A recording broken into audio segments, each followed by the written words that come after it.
Bueno, Euskal Langile Publikoak 12 urte daramate beraien lanbaldintzak berton negoziatu ezinik.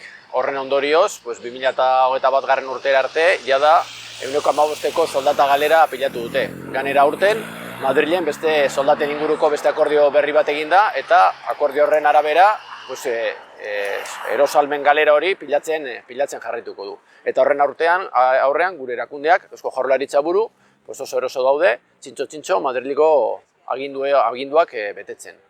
Azkenengo egunetan entzuten ari gara Madrilen bai PNVren aldetik eta bai Jaurlaritzaren aldetik negoziaketak daudela ahalmen berriak eskuratzeko.